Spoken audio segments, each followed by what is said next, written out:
Hey, honey. Yes, Barry? Let's get out of here. Where are we going? Where do we always go?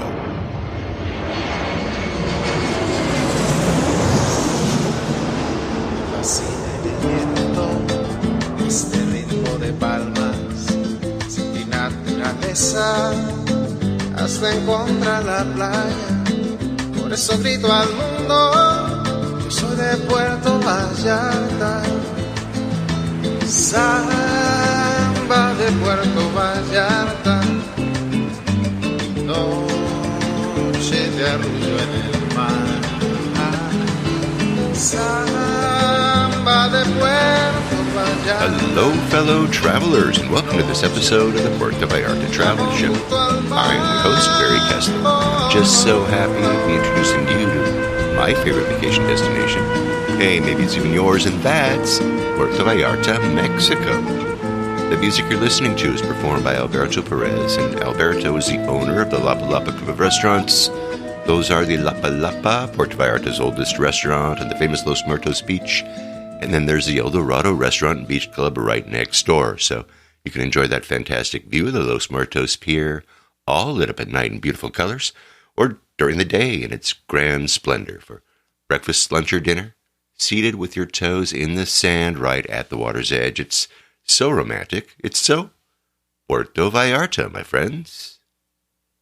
This week we head off to our friend Michael Tolleson Robles' new restaurant, one we've been talking about here on the show, and we've been eagerly awaiting their opening and talking with Michael about it. The restaurant is called Savante, Fine Cuisine, and the restaurant is located above Michael's art gallery, which we visited before.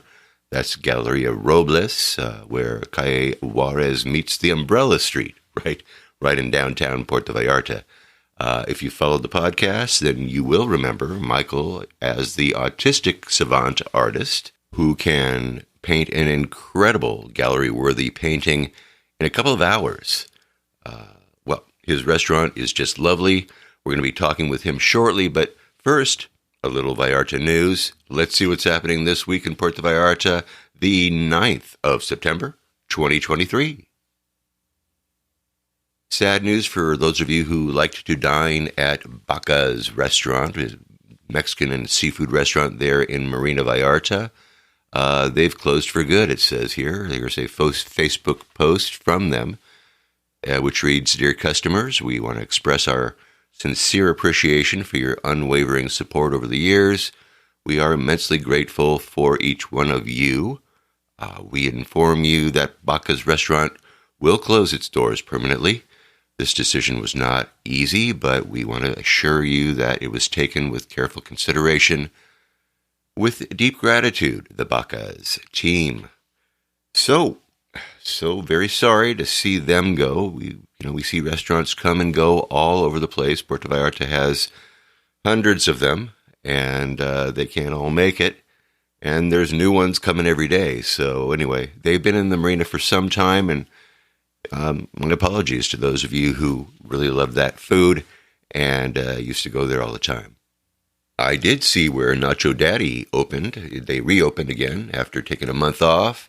So you can get on there and get your chili on or whatever you like to do over there at Nacho Daddy. Get your nachos, I guess. I also see where Circle Bar has moved to Isla Cuale. Now, for those of you who don't know where the Circle Bar was, it was on the Malecon for many years, like 27 years. Actually, the guys from Pinocchio's came from the Circle Bar. I guess it's the same family. At any rate, it looks like they have recreated the bar right there, stools and everything. They're over there on Isla Cuale, near the tunnel, under the newly rebuilt Insurgentes Bridge. And they're open from 10 until 10. So I'm guessing that I'm going to be heading over there to sample their margaritas as soon as I get back into town.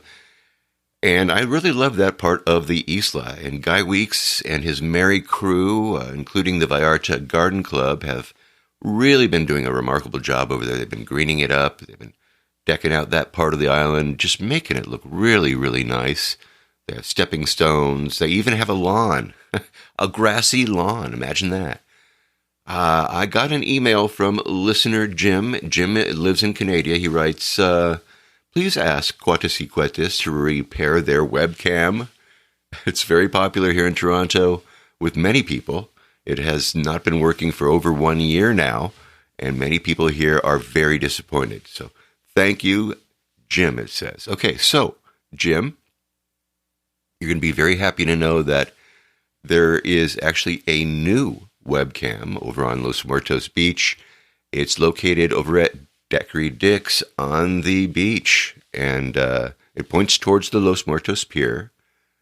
It's a great quality camera. I added it to my webcam page. Of course, you can find that at www.puertovallartatravelshow.com, and there is a webcam page on that site. And let's see here. I'll get that information, of course, in this blog post as well at www.puertovallartatravelshow.com. By the way, I went back and I checked to look at the webcam over at Cuatesicuetes, and it's still down. And like Jim said, it's been down for about a year. Same with the one over at Langostino's, which is kind of a disappointment. But this one over at Daiquiri Dick's is really a nice camera. So once again, I have a link to that in the show notes as well as on the website. So listen, if you're in town, stop by Daiquiri Dick's on the beach, stop for a drink or something to eat. Just say thanks for, putting up a webcam so that we can, see what it looks like in paradise. Now, the last time down, I did notice that they have seating right there in the sand, right in front of that restaurant now. So maybe that's the on the beach part, who knows? But at any rate, support them and tell them thank you. And I'm going to contact Tete over at Cuatesicuetes. I'm going to find out what's going on with their webcam. And I don't know, maybe they need a fundraiser to buy a better camera. I'm not sure what's going on there, but I will check with her, and then I'll get back with you, Jim. And thank you. Thanks for the email. I got a couple more emails. I'll get to them in a couple of minutes.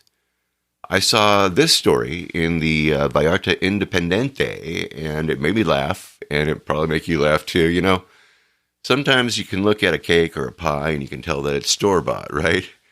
Like from Costco store-bought, that kind of thing. So anyway, it seems that some of those pies and cakes that you see over at the street fairs and some of those open-air markets sold by the local vendors, well, they actually seem to be coming from Costco, yeah. That's right. And the folks at Costco, they're not digging it.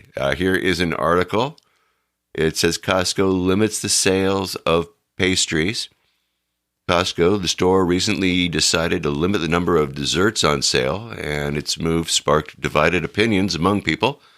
Do you know why the change in the sale of Costco desserts occurred? Well, Costco dessert sales were affected by some people buying the products and then reselling them outside of the stores at prices not set by the company. Therefore, the stores decided to put the following message in their bakery section. The sign reads, "Bake and pie sales are limited to 5 units per member on the same day. Choco flan limited to 2 units per day." So you thought that all those tasty baked goods that you were buying from all those hardworking Mexican women, the sweet little abuelas, you thought that was all coming, out of their filthy kitchens at home, didn't you? But no. It seems that them sweets are rolling out of Costco, or some of them, I could say. I mean, let's not cast aspersions here. Anyway, can you imagine that? Of course you can. Anyway, hey, makes you wonder, though, about that Yalapa pie lady, doesn't it? I mean, where does she get her pies? Does she make them herself, and do they come out of her filthy kitchen in the jungle? I mean, hey, stop it. Don't look at me like that. No mail, please. I have a link to that article from Vallarta Independente in the show notes. You can read it yourself. Let's see here. We have been following the continuing saga of Mexico's outdoor smoking ban and indoor smoking ban and everywhere smoking ban. I think that came into effect the first of the year, and it looks like the Restaurant Association has won its battle against that total ban. This is from the Vallarta Daily News. It reads, byline Puerto Vallarta in a decisive victory for the hospitality industry. the National Chamber of the Restaurant and Seasoned Food Industry has secured a definitive suspension of the decree to reform the general law for tobacco control set to benefit 130 restaurants and bars in Puerto Vallarta. The announcement was made by Jorge Luis Carbajal Diaz, the president of the association in Puerto Vallarta, who made it clear that the suspension only applies to the member establishments of the organization. This follows the Chamber's legal efforts to challenge the legislation that imposed new measures for the consumption of tobacco in public spaces. So, take from that what you will. It's a little confusing, right? I mean, which restaurants does that mean? I mean, there's hundreds of restaurants in Puerto Vallarta. Which one does that apply to? Well, I don't know. I guess walk in and, see who's smoking in them, I guess. I'm just going to say what I've been saying all along, and that is if you're a smoker, you can smoke in Puerto Vallarta. Not everywhere, of course. There's going to be places where it could be posted signs. But hey, if you're in need of a puff, just be courteous, right? Anyway, I have a link to that article in the show notes. You can find it at www.puertovallartatravelshow.com. It's rainy season in paradise, and that usually means more reports of crocodiles showing up where they usually don't show up in town. There have been sightings of crocodiles at the mouth of the Quale River, as a matter of fact, which is surprising to see. There is a resident crocodile that lives in the marina. It's pretty well known, but it's also pretty rare to see one over in the Quale. So, of course, listeners to the show know that swimming at night is a no-no because crocodiles use the ocean to travel distances at night, and especially in the northern hotel zone in that area, the area of the Ria Ameca and the PTO when it's wet and when it's rainy. That's where they are most prevalent. So anyway, be aware and don't worry, by the way. Look, if you can't get in the water, never fear. Have a margarita. And speaking of drinking, I got this email from listener Laura, who has weighed in on the best honest kick-ass margarita in Puerto Vallarta. Laura writes, "Hi, Barry.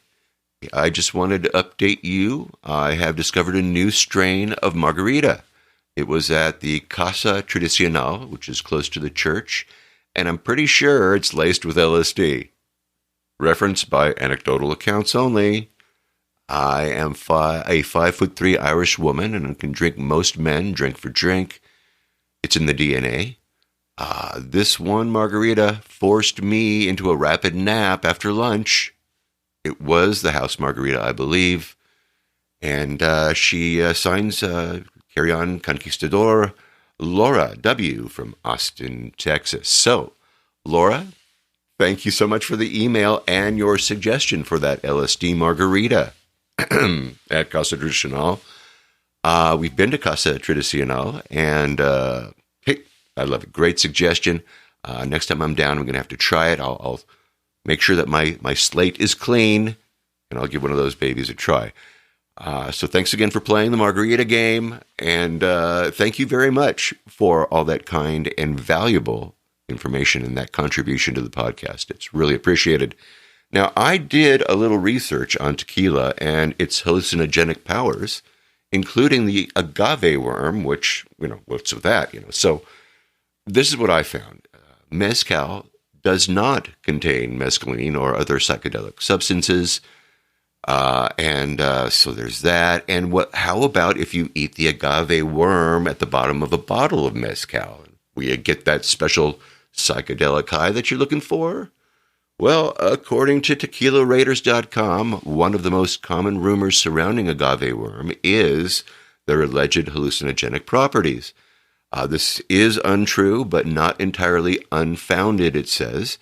These very same breeds of agave worms are known to feed on peyote cactus, from which the psychedelic drug mescaline is refined. So in order to get that true hallucinogenic margarita buzz, I'm guessing that you just got to drink a lot of them.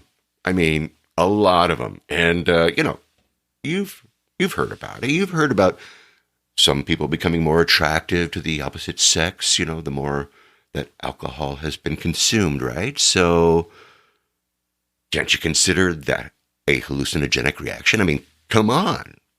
Maybe, right? Anyway, Laura, about your margarita report from Casa Tradicional. Mucha apreciated, amiga. Really. And you too, by the way, can weigh in on the best margarita in paradise. I'm making a list. Just send me an email, would you? Send it to pvtravelshow@gmail.com. That's pvtravelshow, like Puerto Vallarta, travelshow@gmail.com. I have a couple of other emails here I want to read. Let's see. Here's one from listener Colleen, who writes, "Hey, Barry, found your podcast last year before my wife and I made our first trip to Puerto Vallarta for our delayed honeymoon. I learned a few things from your podcast prior to arriving in Puerto Vallarta. We fell in love with Puerto Vallarta. Oh, look at that. And we are coming back end of October to November for a week. We loved it so much that we're bringing friends with us. We loved everything about it, including the culture. So we want to experience Dia de los Muertos in person. I'm catching up on your podcast and came across Javier with Off the Grid Tours. He sounded so awesome and knowledgeable that we booked a hike with him when we're there. We wanted to have another experience that we wouldn't have had on our own. Thanks to you and your show, Colleen." So thank you, Colleen. Thanks for the email and for listening to the podcast. And you will. I guarantee you're going to have a great time with Javier. He is a great guy to know in paradise. Tell you that. I vouch for him for sure. He's a concerned and he's a very caring tour guide. And anyway, let us know how your trip to the Hidden Beach goes. And we'll be in paradise actually the same time as you during Dia de los Muertos. Isn't that cool? So anyway, I hope to run into you while we're there. We're going to be having a meet and greet. So if you are available, maybe come on by and say hi. Listener and frequent contributor Marty. Marty writes, "Thanks for getting your podcast back online." Marty, I'm sorry to everybody. It's been really, really busy in the real estate business here in Los Angeles. I am going to do my best to start putting out one episode a week beginning next week. So hang in there for that. And thanks for listening and hanging in with me, Marty. I appreciate it. Now, Marty continues, "As I mentioned, I usually listen to them at the gym, and your live TV does not cut it anymore. Anyway, in your latest podcast, you mentioned the large beer bottles are caguamas. I usually hear them referred to as ballenas or whales.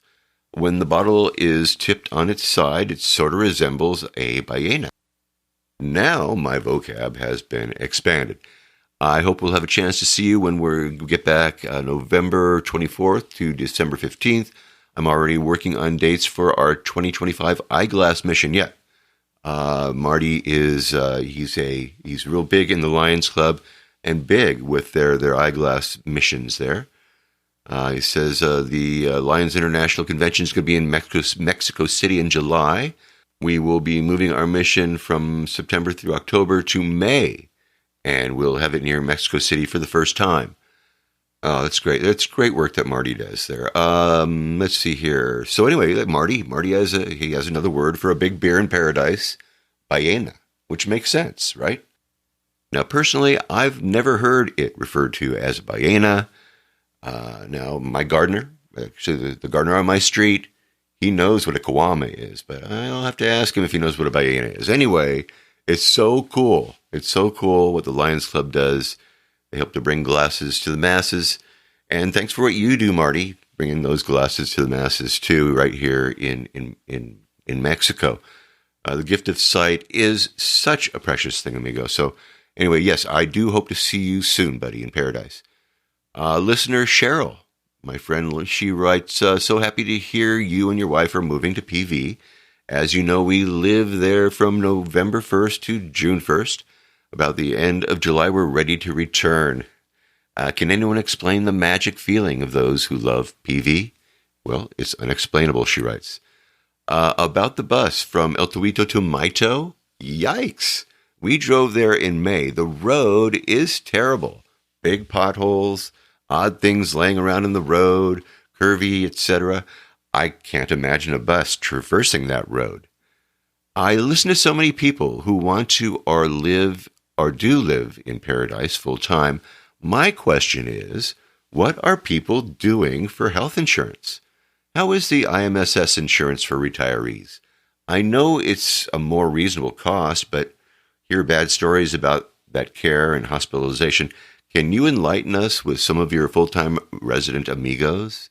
Anyway, as always, enjoy your pods. We'll see you in the fall. A faithful listener, Cheryl. Thank you, Cheryl. Thank you so much. Thanks. I love getting together with you and Jim. And yes, we'll be looking forward to introducing Debbie to you guys. Now, as Cheryl mentioned, Debbie and I are excited about our upcoming move to Puerto Vallarta. We're currently working on securing our temporary residency.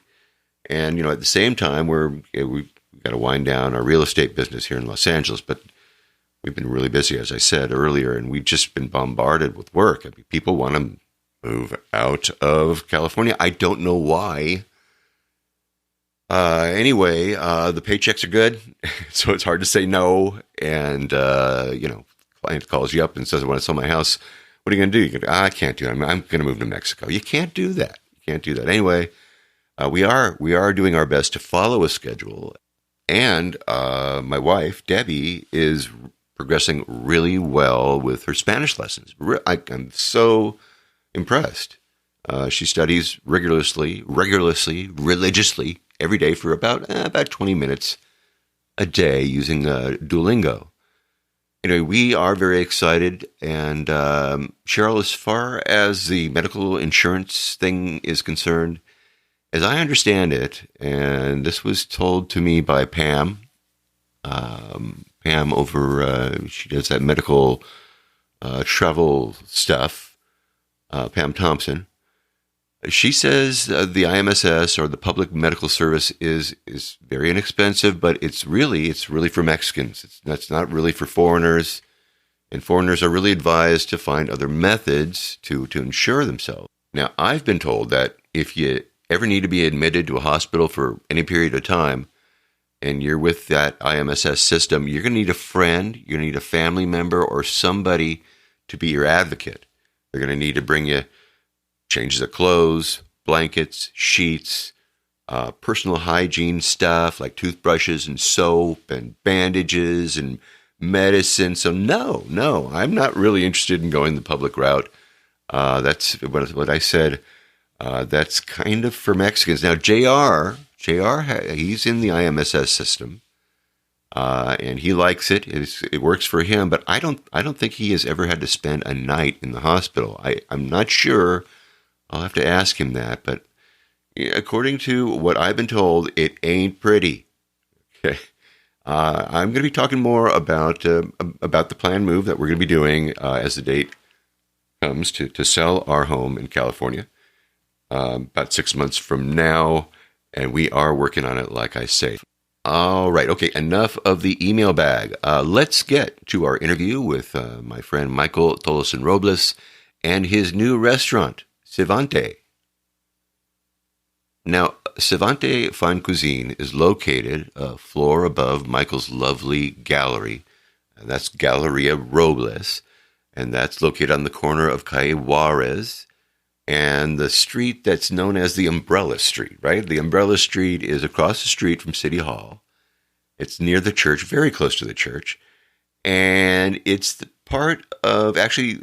Umbrella Street is part of Calle Iturbide, which has been kind of paved over, and it's a pedestrian access and walkway and all that stuff. And it's closed to automobile traffic. The gallery itself is almost impossible to miss. It has murals painted front and back all over it. It's huge windows in front, giving the passerby in cars or by foot a great opportunity to witness and to savor these fine works of this autistic savant, Michael. Now, if you haven't heard the podcast episode where I interview Michael at his gallery, I'll link that interview in the show notes. And, Michael's journey as an artist is incredibly interesting. So if you haven't heard it, listen to it for sure. But what I'm getting to is that it's really easy to find Savante, I'm just saying. So now we've been following and we've been awaiting this restaurant here in Puerto Vallarta at the Puerto Vallarta Travel Show ever since Michael talked about his plans to open it. We talked to Michael actually exactly a year ago to this very day, believe it or not. It was September 9th, 2022 that we had him on the show.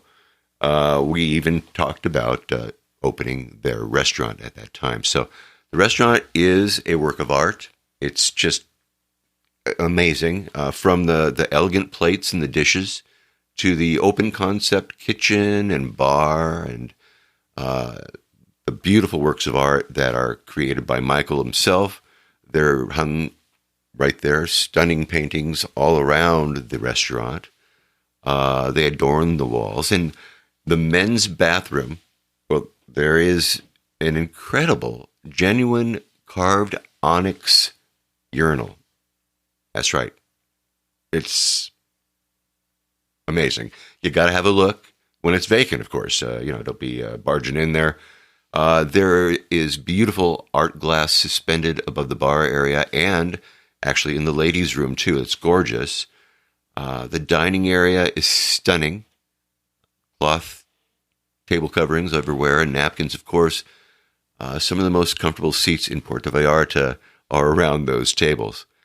Now, we joined Michael and his business partner, Luis, for a tasting menu, which was accompanied with Mexican wines, and it was delicious. It was amazing. The wines were quality Mexican wines.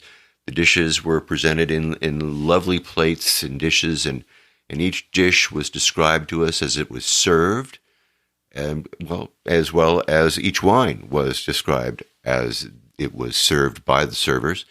And it was incredible. It was just an enjoyable experience, I got to say. And well, I'll be putting together a couple of little videos. I'll post them into my Instagram and my Facebook pages, so you can kind of get a little taste of what it was like to be there and taste that food and experience those pairings of the wine with these different dishes.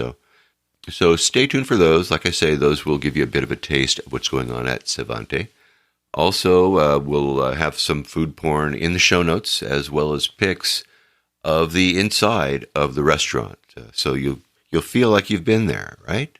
Go to my show notes. But anyway, let's go right now. Let's go upstairs from Galleria Robles, and let's talk with artist, entrepreneur, and now a restaurateur, Michael Tolleson Robles, Restaurant Savante, Fine Cuisine in Puerto Vallarta, Mexico.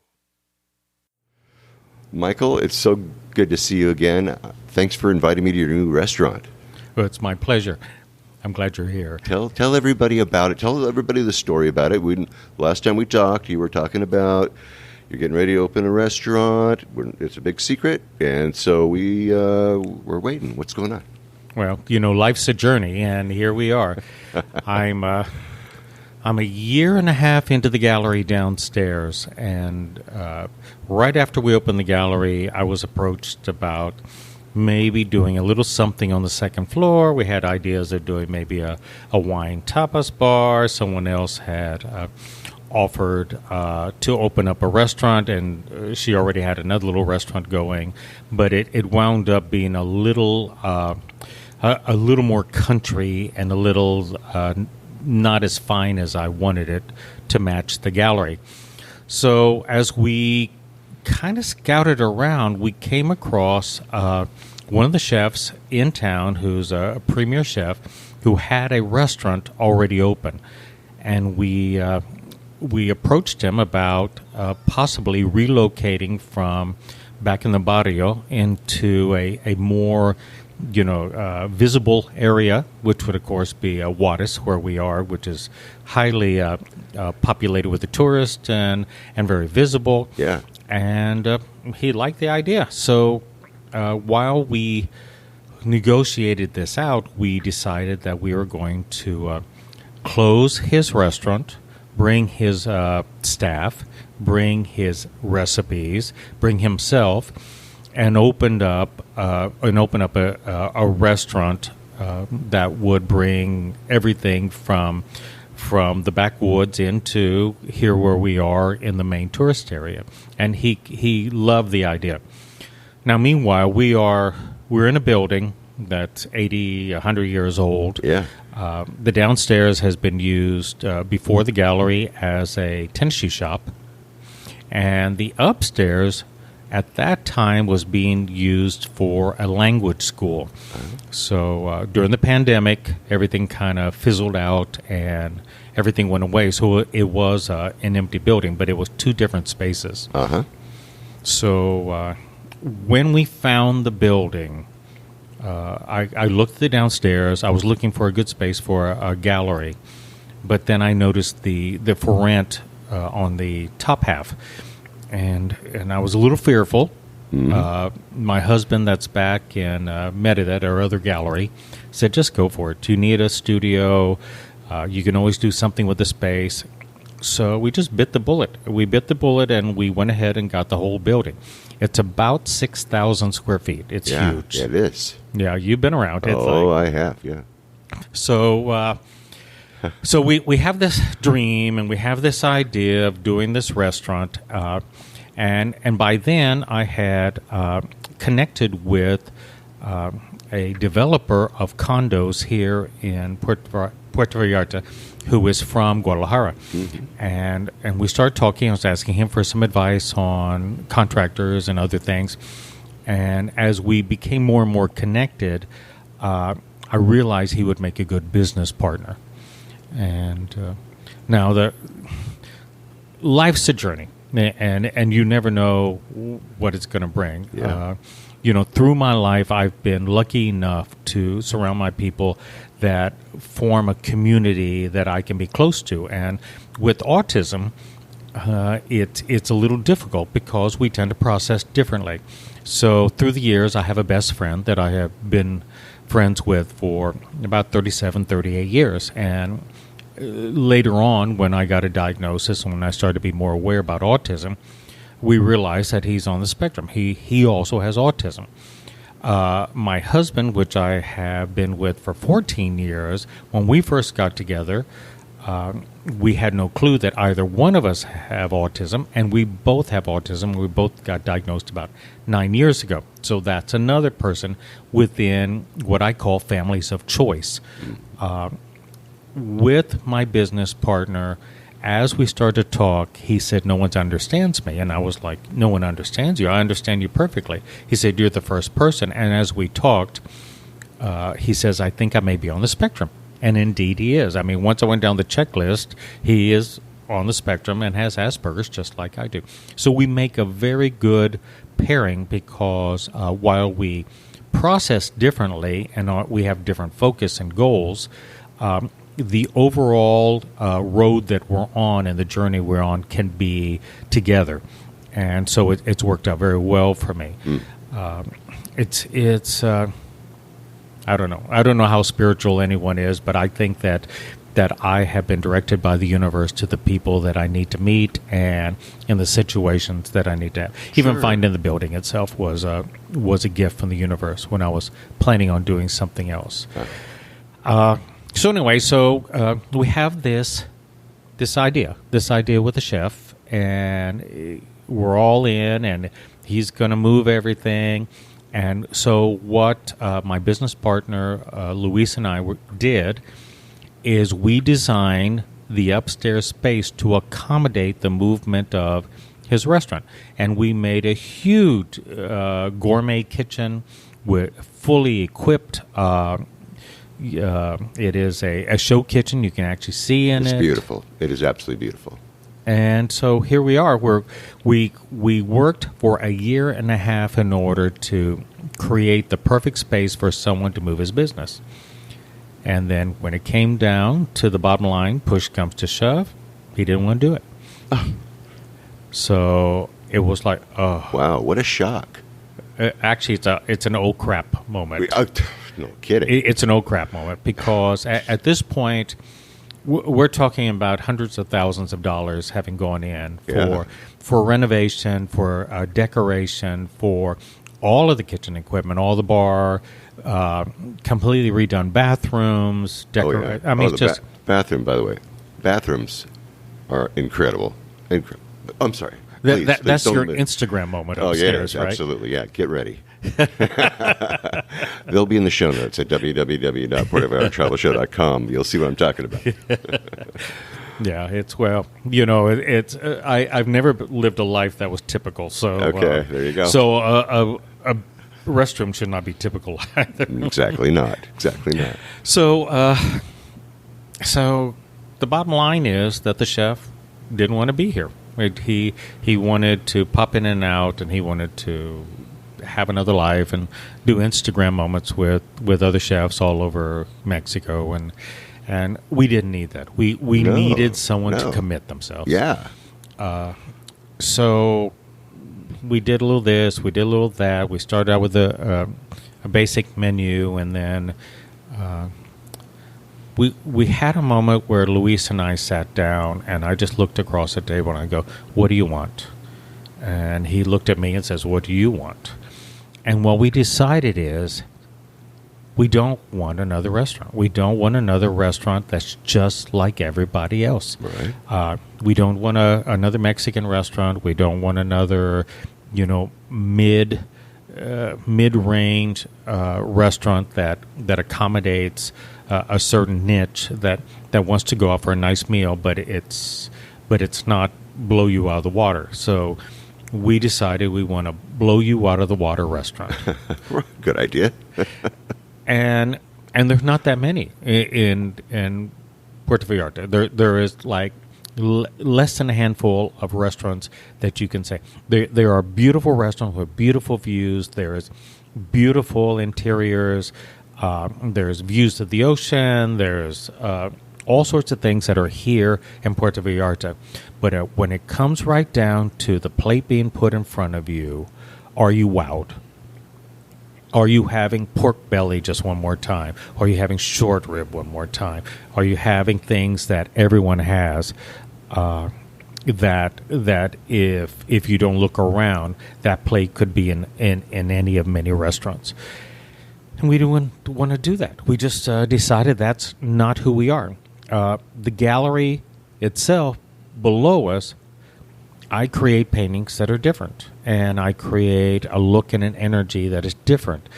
And the whole way the gallery is presented, the lighting, the fact that we leave the lights on all night so that it's this little jewel on Juarez is the way I want to live my life. I want to live my life where I mark myself as something different. And just having autism, I've already marked myself as something different. But the restaurant has to speak of our soul, and it has to speak of our journey. And what I want out of the restaurant is for someone to come in and to say, "Oh my gosh, I've never had that." So by chance, we connected to this person who connected to that person, and we wound up with two chefs, and the chefs are fabulous. One of them presently is working at Casablanca, and he styles the menu. But what is unique about him is working for a large, inclusive facility. You do not have the freedom to express, and he wanted to express. And so when he talked to us, he says, "I want to create things that in essence are signature dishes. They're dishes, if you sit down and eat them, you're not going to be able to say, I had this some other place, because there is no peers that would have made the same thing." Right. And you came in to eat. That's what we're presenting. So he had an associate chef that had been in Spain at a Michelin star restaurant who understands. Now, what they brought to the table on top of fabulous dishes and vision is they also brought a sense of order. So the kitchen is run very well. It's very organized. Everyone has functions. It's many of the kitchens that I've seen, it's kind of loosey-goosey, and we don't have that. There's definitely visions on what the staffing looks like. There's definitely visions on on how we approach a guest, how we present food, how we present the wine, how we treat a customer, because there's food and then there's service, and all of us enter into a restaurant with a certain lens, and I think that's the same thing for me. As I bring my expertise of the gallery. There's people that will look at the same painting. You could have 10 people, and 10 people see 10 different things within a painting. Well, when you walk into a restaurant, we all have something that we're looking for. Whether or not we're looking for an elegant evening, whether we're looking for unusual food combinations of flavors, whether or not we're looking for decor. I mean, we just have different things we look for. And what we really wanted to do here was to be able to present the best of who we were on all those levels. Now, mind you, I understand that because we didn't hit that middle niche, we're not going to be a restaurant for everybody, because some people don't like the particular types of dishes we're serving, or the price point is not something that someone may want to tackle, or they may feel uncomfortable with a certain style of wait staff or whatever. Everyone has their own wants and needs and vision on what they want in a meal. Everything from a taco truck up to wherever it goes. And we wish to give the best of what we want to be. And no less, no more. Just we want to be able to present the best experience that someone can have eating, with the best combination of flavors that will wow someone who is a foodie. And that's where we've gone. We presently have a menu. We're still expanding the menu. In addition to that, we'll wind up having a tasting menu, and that tasting menu will include wines, pairings, if someone so chooses. And we have also made a conscious effort that the wines that we carry are the best of Mexico, as well as other wines, but our focus is the best of Mexico. So we're getting things from Chihuahua, from Guadalupe, from Querétaro. So there's all different areas, and the wines are fabulous. And I, truthfully, starting this whole thing, I wasn't much of a wine drinker. I liked a little Merlot with my meal, but I wasn't a big white wine drinker. And I'm telling you, I've been converted into someone who looks for a wine to complement a meal, and it doesn't matter if it's a red wine or it's a blush, or whether or not it's a white wine.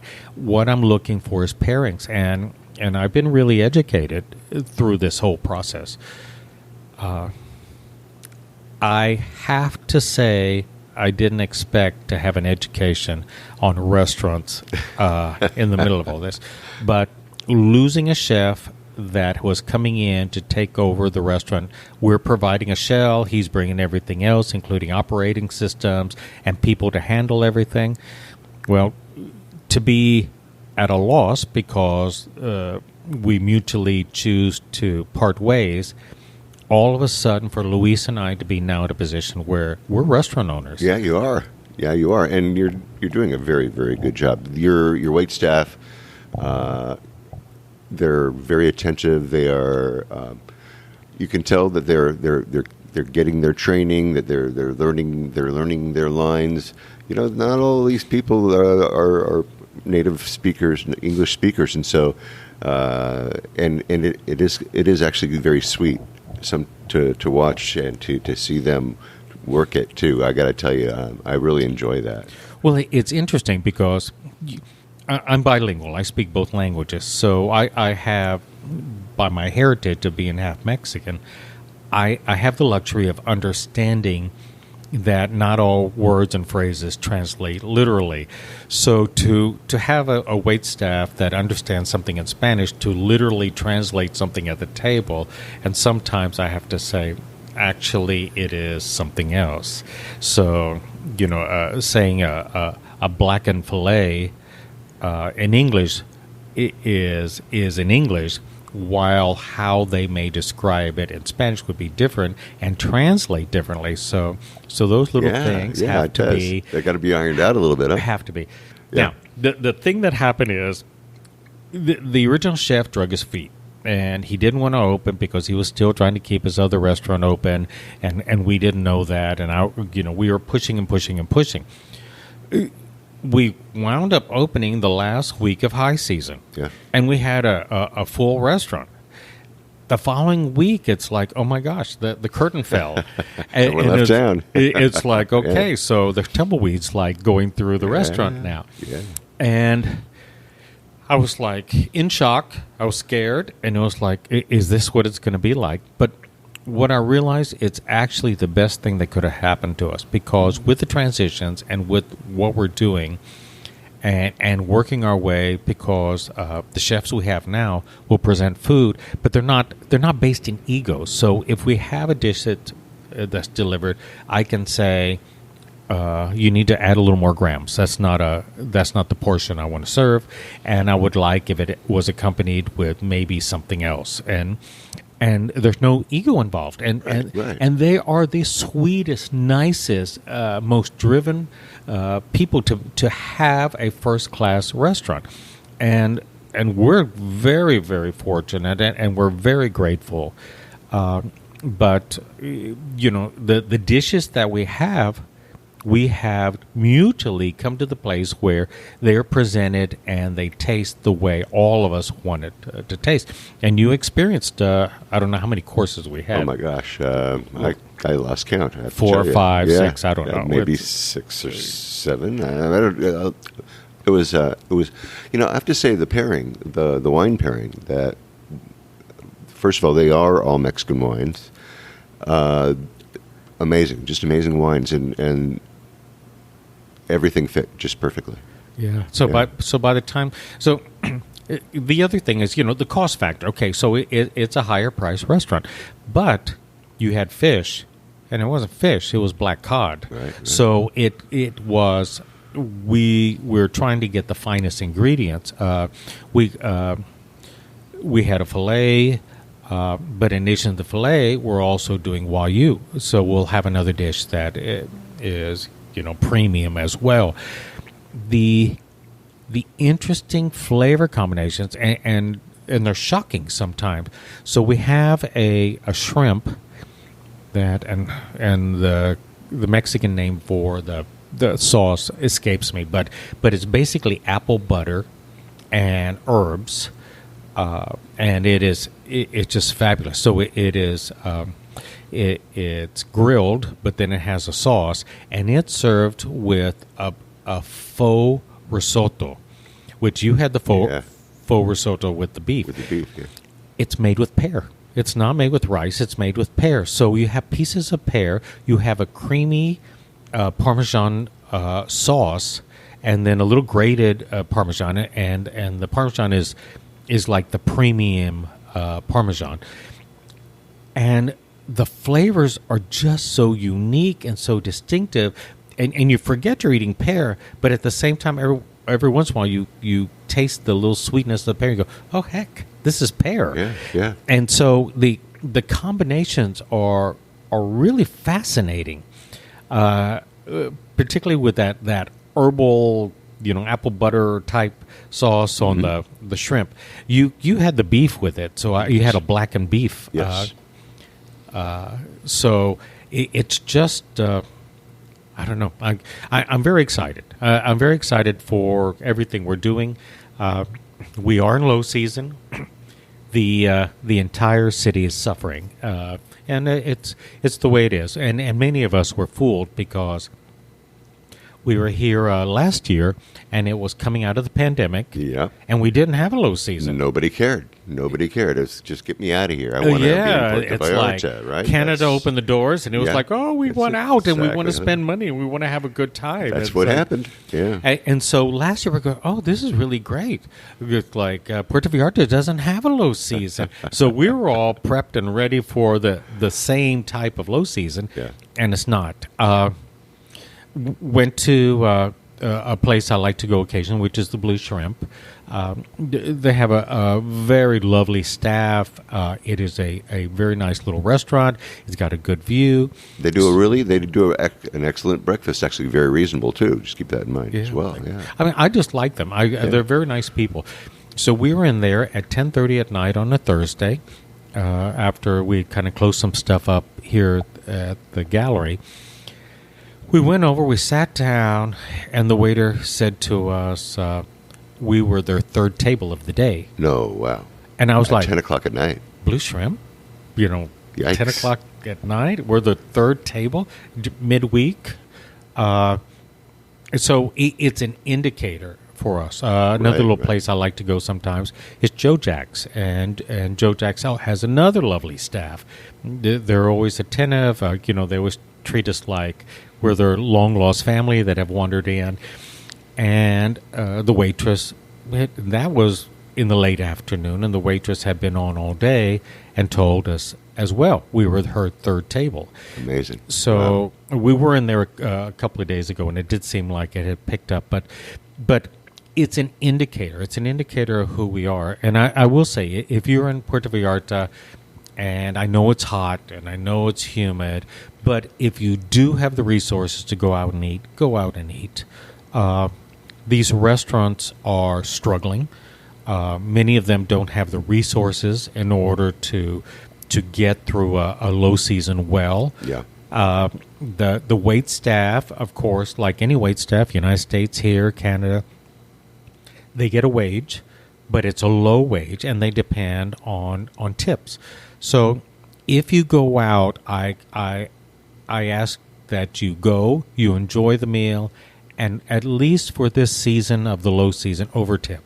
Oh yeah, definitely. I mean, these people are struggling, and while it's no one really expected this low season to be this low. the dollar's down both in Canada and the United States. The peso is very strong, and your buying power is not what it used to be. I mean, we are not at 25, pesos per dollar for the United States. I mean, we're at 17, and that's a huge difference. Yeah. But if you do have the resources, and if you can go out, get a bunch of your friends, and splurge, for a meal, go someplace and be very kind with the staff and tip very well. And if you see frustration in their faces, or if you see something, I mean, realize that everyone right now is going through a difficult time. For us, we're lucky because we couple with a gallery, and I do sell art, and we do have investment money that backs us. So we're not going to fold. We can pay our staff, and this is our time to work out who we are. We're on a very good journey, as Barry knows from being here. It's not like he's getting a meal that looks like they're struggling. They understand how to present a first-class meal. Exactly right. Exactly right. All right. Let's remind everybody. Let's talk about the name of the restaurant is Savante. And how did we get Savante? How did that happen? So it's a made-up name. It has no reality to it. But what I wanted to do is, as an artist who's autistic, I am an autistic savant artist, and that is having abilities that are not normal or without training stuff. There are many savants in the world, and it's the child that can play the piano without ever having a piano lesson, play by ear, and for myself, it's the fact that 11 years ago I picked up a brush and I can do gallery quality paintings. So that has been my branding in the world, and that's what I'm known as. So for the restaurant, the ability to call it Savante is saying basically we're coming out of nothing to be able to do something without really the expertise that has been given us.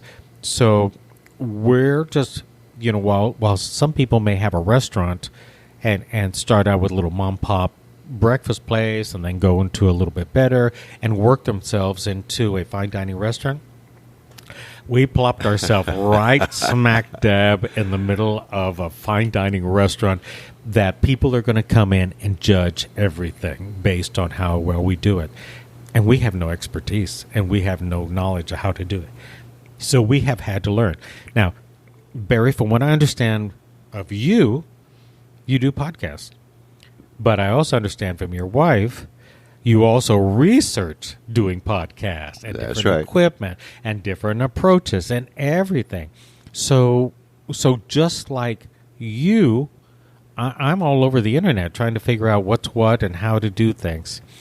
So, funny story. So it's, I don't know how funny, but to me it's funny. It's kind of like life slapping me and said, "Don't let the tail wag the dog."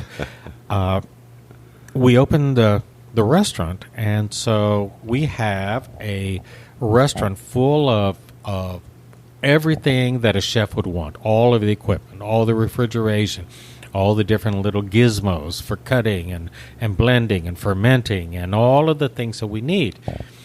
So it's a huge show kitchen. So with this, we have, of course, the ovens, the stove stuff, and a huge amount of hood that goes over this in order to extract all of these, the heat, the odors, everything, particularly with an open kitchen that you can see into. Yeah. So our restaurant opened, and we're in operation, and down in the gallery, all of a sudden, I started to get sewer odors. And I'm like, what the heck? It's been a year and a half. We've been working on everything. I've had no sewer odors. No. So I'm going, okay, this can't be. And so we're spritzing around. We're trying to figure out if we have something going on in the restroom of the gallery or what's happening. And one thing led to another. And we put up a wall to contain part of the area that some of the odors seem to be concentrating in the gallery. Then I had traps replaced in the bathroom. Then I noticed that when the extractor was on, I could walk up to the glass doors of the gallery, and the space between the doors, I'm getting a strong influx of air. And I'm going, okay, so maybe I'm sucking sewer odors from outside. I don't know what this is. So then we're putting up more glass doors, and we're creating more barriers and all this to separate the gallery from the restaurant. So it's just crazy. We're running around. We're trying to stop anything that would leach up. So through this all, we started to research our drainage. So at one point, I had 6 feet down in the floor of the gallery, a hole dug in order to trace my sewage pipes, and come to find out that one sewage pipe came down, it made a bend, and then it went into another pipe which connected to the sewer outside, but they had used concrete to do the junction, and that had deteriorated, and I had some dirty water going into the floor below the gallery. So we fixed that. So we're still having issues, and I'm going, this is just crazy. So here I am. I'm like Mr. Internet. And I go, let me research the extractor. So I'm like, okay, there again, don't know anything about kitchens. Nope. And here we've had kitchen designers, we've had architects, we've had engineers. And it's not even your job. It's like their job. No, it's their job. They're the ones who designed all this. Right. So I'm going, okay, horsepower and a half in order to suck all this stuff out. Is that correct for the amount of hood I have? So I'm measuring, and I'm going online, and I'm checking, and I'm doing this, and I'm doing that. Right amount of horsepower. But then all of a sudden, I'm looking at all this notations about everything, and there's something about an intake fan. And I'm going, intake fan? Now, when we did the restaurant, what we decided is that we wanted it perfectly climate controlled so that someone could sit here regardless of the time of year and have no humidity and have a temperature that was comfortable. So we sealed everything. Everything is sealed. There's not a window that opens in this entire building. Okay, so, extractor fan, something goes out, but nothing's coming in. So it's sucking any air it can from anywhere, which includes bathroom, Everywhere. It's everything. Yeah. So all of a sudden it's like, okay, light bulb just went off, but this is a light bulb I didn't even know existed. Right. And now we've had a contractor come in order to put an intake fan to bring in filtered air into the kitchen in order to compensate for the air going out. And these are the kind of things that you kind of go, first of all, why didn't anyone know? Right. But second of all, when did it become my job to be the engineer behind the kitchen? I just thought I had to make it look pretty and bring people in, and then my job was done. Felicidades. You just learned. You got put on that other hat. Yeah, I know. And you know, the dream is that the Meta the gallery I have in the Yucatan gets relocated into the Cabo San Jose area. Oh, really? Okay. So with that, a gallery restaurant is what we want to put in. So this is our hard knock school here. Right. You're learning the ropes right here. Yeah. So I'm like, I never knew I was going to have to learn so much at 65, 66, but here we go. Here we go. And like I said, we never know what life's journey is going to do for you. It's like what twist and bend and you know, pile of crap that lands in your lap. It's like you're just like, okay, what do I do now? But you know, we're getting through it, and things are working out, and we're learning how to manage staff. So, you know, with a staff of like 12 people, I never had a staff of 12 people in a restaurant. So personalities, work, different skill sets.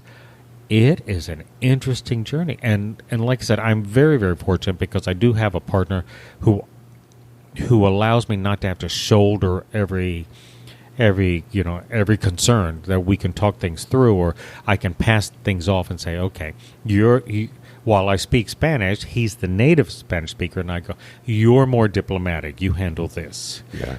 And so we're here, and we're surviving. By the time high season comes, we'll be a fine-tuned machine.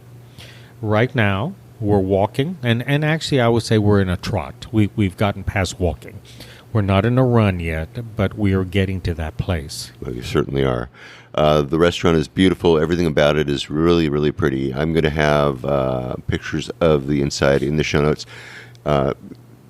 Michael's work is all over the walls here, too, and he's got some really cool things, cool surprises coming that he's going to be hanging from his ceiling here, so that's coming really shortly. But hanging from the ceiling, you'll see colorful glass, and when you go into the bathrooms, well, you'll have to see. That's a lot of fun, too. The restaurant is first rate. We have a first rate mixologist. We have first rate staff. Like I said, the chefs are incredible. The backing kitchen staff is also very, very good. We're doing our best to have local ingredients, but in addition to the local ingredients, we also have different flavors that are more global. So we have dishes that have a little kimchi, or one of the meat dishes has some edamame on top. There's a really interesting dish which is tuna and smoked watermelon, which is surrounded by a pool of tiger milk, which is coconut based and different flavors, more Peruvian in flavors. So, I mean, we're just trying to have a global outreach.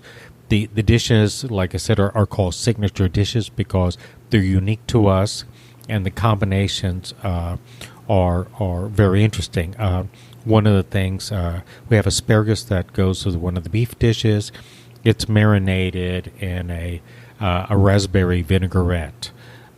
So you get just different, interesting. There's for one of the beef dishes, there's also a sweet onion puree. So it looks like maybe a mashed potato or something next to it, but it happens to be onion. It's crazy. Yeah, it's You crazy like good. that? That was delicious. Yeah, yeah. as I remember. Yeah.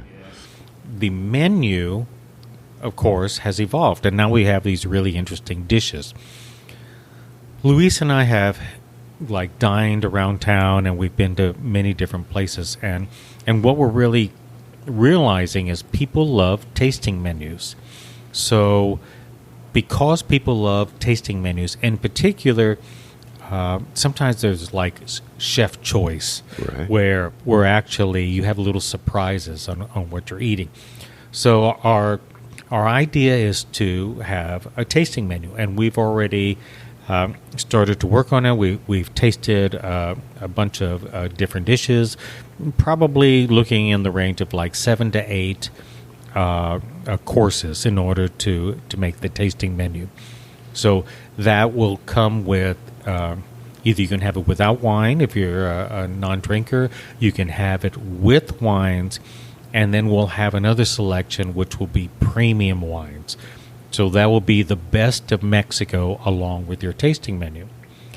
Now, in the middle of all this and thinking about clientele and who's here and what their needs are, we decided we need to add a second tasting menu. And that particular tasting menu will be geared vegan. Oh, okay, great idea.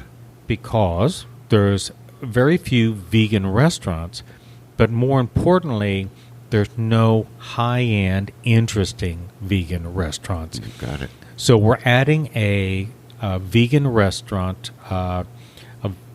tasting menu. So our main chef has expertise in Mexican cooking, and they are everything from what he calls abuela, which is grandmother, market Mexican, cuisine of the casa, the house type cuisine, and pre-Hispanic.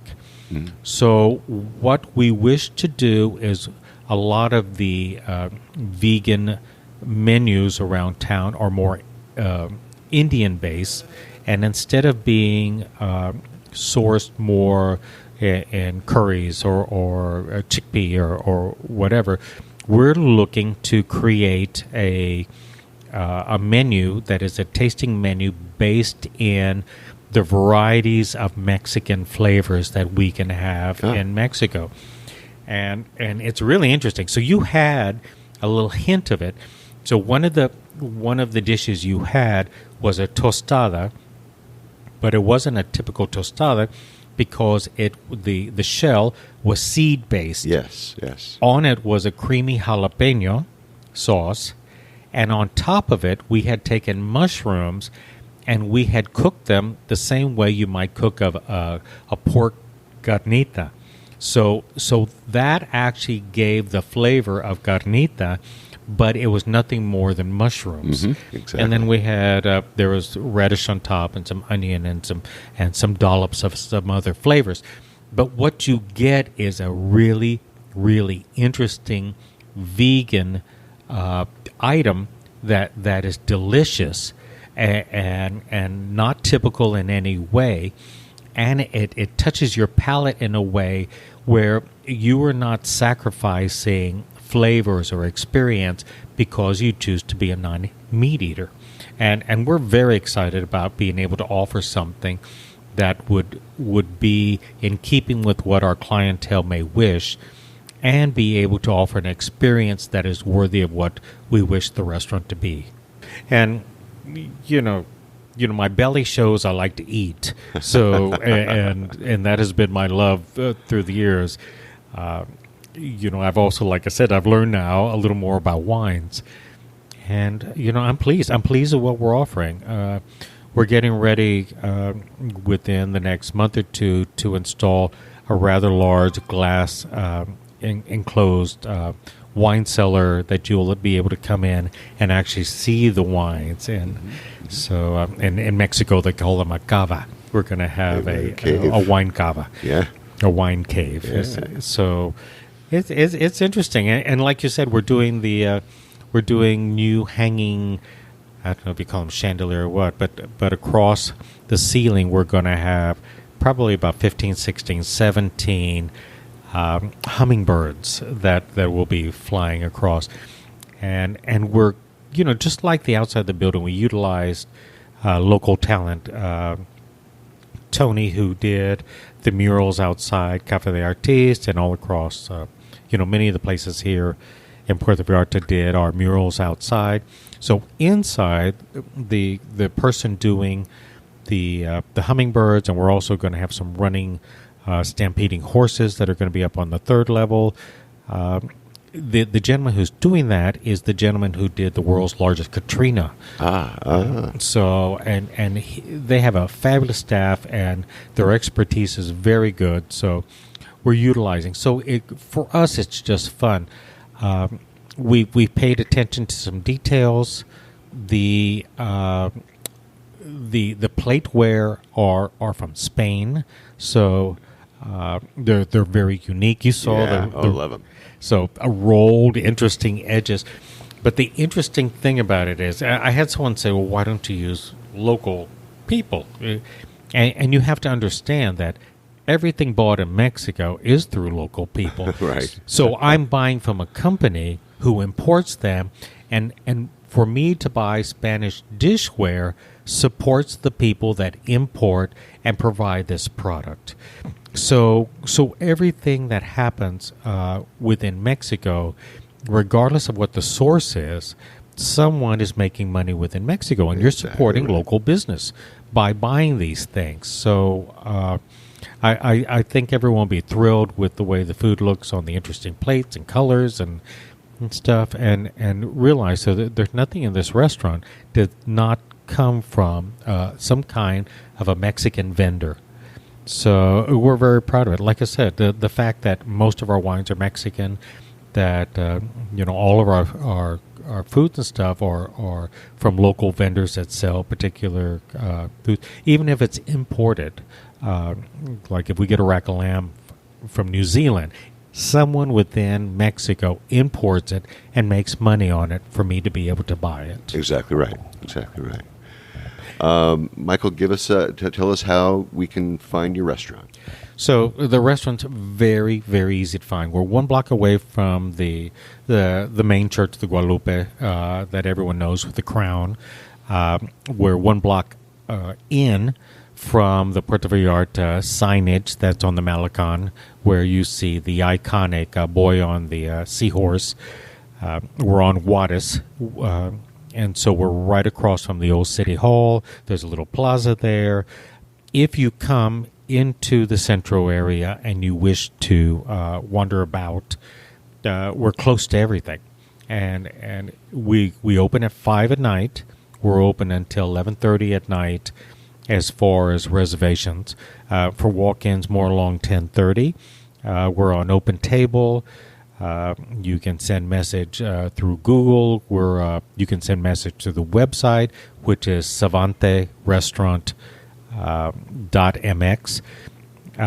There's an actual live chat that I will answer if you have questions. All right. Well, Michael, I want to thank you. Thank you so much for coming on the show again. This is not very many people get a twofer, and you, I got to say, I'm so happy to have you back on the show. I want to thank you for introducing Savante Restaurant to my listeners. I truly appreciate it. Well, I was glad that you were happy to come here, to have a meal, to enjoy it, to enjoy the wines. It was lovely being able to share time with your wife and the two of you, and just to be able to look at the joy in your face as you try these dishes, and it's special to look at someone, to see the light in their eyes, little twinkle when all of a sudden they taste something that's so unexpected, and they're loving it. So it was a joy for me. It was all my pleasure. Thank you so much, Michael. Well, it's my pleasure as well. Thank you, Michael. What a lovely restaurant. And what a fantastic experience that was. I got to say, I've got all the information for Savante in the show notes. I've got the Facebook and the Instagram and you know, all that good stuff, as well as a map that will take you to his front door. Now, you know, Michael is an amazing guy. He has not only the restaurant now, he has, of course, that gallery. He also has a mailing service that we talked about in his last episode last year. And he is actually getting ready to open a satellite art gallery for Galleria Robles. It's going to be in the Romantic Zone. It's right across the street from Cafe San Angel, if you know where that is. It's on Olas Altas and the Pier Street, right? You look right down the street and you can see the Muelle, the pier. Anyway, it's amazing. It's amazing. I'll include all that information in the show notes, and you can find all of that at www.puertovallartatravelshow.com. This man does not stand still. We talked about other things, other plans that he has for the restaurant. We won't be talking about that right now, but later on, we're going to get back to that because he's got some incredible plans for diners coming to his restaurant, Savante, in Puerto Vallarta. All right, well, that should do it for this week. So next week, stay tuned for more on-the-ground reports from Puerto Vallarta, Mexico, with travel tips, great restaurant excursion ideas, and more. But until then, remember that this is an interactive show where I depend on your questions and your suggestions about all things Puerto Vallarta. If you think of something that I should be talking about, well, please reach out to me by clicking on the Contact Us tab and sending us a message. And remember, if you're considering booking any type of tour while you're in Puerto Vallarta, you must go to vallartainfo.com. That's JR's website. Reserve your tour through him right from his website. Remember, this is a value-for-value proposition. His experience and on-the-ground knowledge of everything Puerto Vallarta in exchange for your making a purchase of a tour that you would do anyway. You're just doing it through him as a way of saying thank you. Thanks, JR, for being our guide. Costs no more than if you were going to use someone else. So do it, really. And when you do take one of those tours, email me about your experiences. Maybe you can come on board and share with others what you liked or didn't like about the tour. Again, contact me by clicking on the Contact Us tab and sending off a message. And don't forget, he's got his maps, his DIY tours, and I have links to all of them in the show notes. And once again, if you like this podcast, well, please take the time, subscribe and follow and share with a lover of Puerto Vallarta. Or give me a review wherever you happen to be listening to the podcast. That way we can get the word out to more and more people about the magic of this place, Puerto Vallarta, Mexico. Remember, I made it easy for you to do just that with each episode I create. So if you haven't been to my website, you really need to have a look there. I have the links to the places that we talk about, interesting pictures and more right there in the blog posts and in the show notes for each episode of the show. So check them out for sure if you haven't already. All right? All right. Thank you to Michael Tolleson Robles from Savante Fine Cuisine in the heart of Puerto Vallarta. Food is outstanding, and your staff, Michael, is absolutely charming and lovely. You got to check out the links, everybody, in the show notes. Thank you so much for the lovely dinner, my friend. My wife and I are still talking about it, so thank you again, Michael. And thank you all for listening all the way through this episode of the Puerto Vallarta Travel Show. This is Barry Kessler signing off with a wish for you to slow down, be kind, and live the Vallarta lifestyle. Nos vemos, amigos. Samba de Puerto Vallarta, noche de amor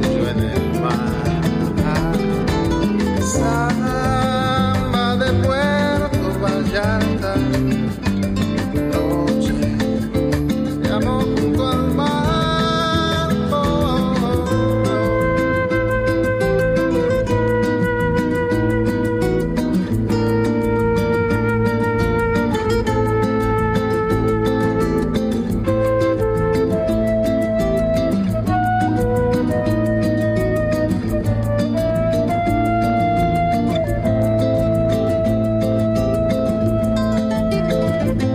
Solo camino, eterno por la playa, me encuentro junto al al río, cuando todo está en calma, pronto cae la noche, brillas Puerto Vallarta, samba de Puerto Vallarta, noche de arrullo en el mar,